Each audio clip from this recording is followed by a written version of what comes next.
नमस्कारम साथियों। आज जो मैं कहानी आपके बीच लेकर के आया हूँ वो है कृष्ण और बलराम की। महाभारत काल की बात है। एक बार कृष्ण और बलराम किसी जंगल से गुजर रहे थे। चलते चलते काफी समय बीत गया और अब सूरज ढलने को था। अंधेरे में आगे बढ़ना संभव नहीं था, इसलिए कृष्ण बलराम से कहें, हम ऐसा करते हैं कि आज सुबह होने तक यहीं ठहर जाते हैं। सुबह होते ही हम अपने मंजिल की ओर आगे बढ़ चलेंगे। बलराम बोले, पर इस घने जंगल में हमें खतरा हो सकता है। यहाँ सोना उचित नहीं होगा। हमें जागकर ही रात बितानी होगी। कृष्ण तो बड़े बुद्धिजीवी थे। उन्होंने कुछ देर कुछ सोचा, फिर कहा, हम ऐसा करते हैं कि पहले मैं सोता हूँ और तब तक तुम पहरा देते रहो, और फिर जैसे ही तुम्हें नींद आए तुम मुझे जगा देना, फिर मैं पहरा दूंगा और तुम सो जाना। बलराम को ये बात बहुत अच्छी लगी। कुछ ही पलों में कृष्ण गहरी नींद में चले गए। तभी बलराम को एक भयानक आकृति उनकी ओर आती दिखी। बलराम उसे देख के पूरी तरीके से डर गए। वो कोई राक्षस था। राक्षस उन्हें देख के जोर से चीखा और बलराम पूरी तरह डर गए। इस घटना में एक अजीब सी चीज हुई। भय के कारण बलराम का आकार छोटा होने लगा और राक्षस विशाल होने लगा। उसके बाद राक्षस एक बार और चीखा। बलराम डर से कांपने लगे। अब बलराम और भी सिकुड़ गए और राक्षस पहले से और भी ज्यादा ताकतवर। राक्षस धीरे धीरे बलराम की ओर आगे बढ़ने लगा। बलराम पहले से ही भयभीत थे और उस विशालकाय राक्षस को अपनी ओर आता देख जोर से चीखे, कृष्णा, और चीखते ही वह मूर्छित होके गिर पड़े। बलराम की आवाज सुनकर कृष्ण उठे। उन्हें लगा हो सकता है बलराम को नींद आ रही होगी। उन्होंने आवाज दे करके वो वहां सो गए। अब कृष्ण पहरा देने लगे। कुछ देर बाद वही राक्षस उनके सामने आया और जोर से चीखा। कृष्ण जरा भी नहीं घबराए और बोले, बताओ, तुम इस तरह चीख क्यों रहे हो? क्या चाहिए तुम्हें? इस बार भी ऐसा ही कुछ हुआ, मगर इस बार कृष्ण के साहस के कारण उनका आकार कुछ बढ़ गया और राक्षस का आकार कुछ घट गया।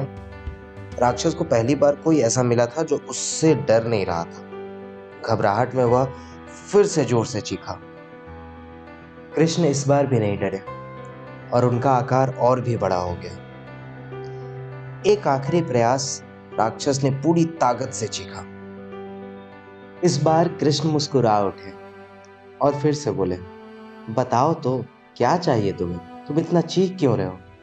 फिर क्या था, राक्षस सिकुड़कर बिल्कुल छोटा हो गया और कृष्ण ने उसे हथेली में लेकर अपनी धोती में बांध लिया और फिर कमर को खोसकर उसे रख लिया।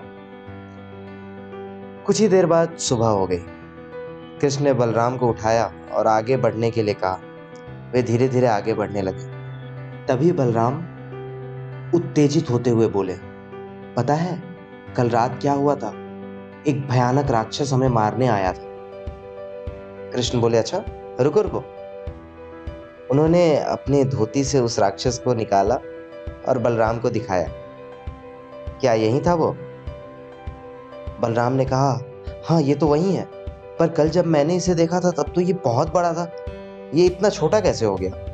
बलराम आश्चर्यचकित होते हुए बोले। कृष्ण बोले, कृष्ण ने कहा, जब तुम किसी ऐसे चीज से बचाव करने की कोशिश करते हो जिससे तुम डर रहे होते हो, तो वो चीज उतनी ही ताकतवर हो जाती है और तुम उतने ही कमजोर। मगर जैसे ही तुम ये साहस करते हो कि तुम उसका सामना कर सको, तो जो चीज जिससे तुम डर रहे हो वो अपने आप छोटी हो जाती है और तुम बड़े हो जाते हो।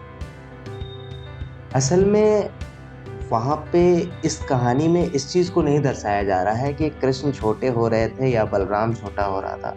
जब भी हम किसी चीज़ से डर जाते हैं तो हम अपने आप को छोटा महसूस करने लगते हैं, कमज़ोर महसूस करने लगते हैं, और जितना ही हम कमज़ोर महसूस करते हैं उतना ही सामने की चीज़ जिससे हम डर रहे होते हैं वो ताकतवर लगने लगती है। असल में होता ये है कि जब आप किसी चीज़ से डर रहे हैं तो वो सामने वाला उतना ही ज़्यादा ताकतवर हो जाता है।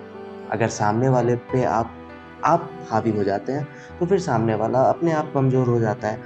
तो कहने का मतलब ये है कि आप किसी भी परिस्थिति में घबराएं नहीं, जो भी परिस्थिति हो उसका डट के सामना करें, तो चीज़ें आपके हित में होती है। तो अगर आपने इस कहानी को यहाँ तक सुना है तो कैसी लगी आपको कृष्ण से जुड़ी ये कहानी? कृपया करके कमेंट में बताएं और आप इससे क्या सीख पाएँ, ये भी हमें कमेंट में बताएं।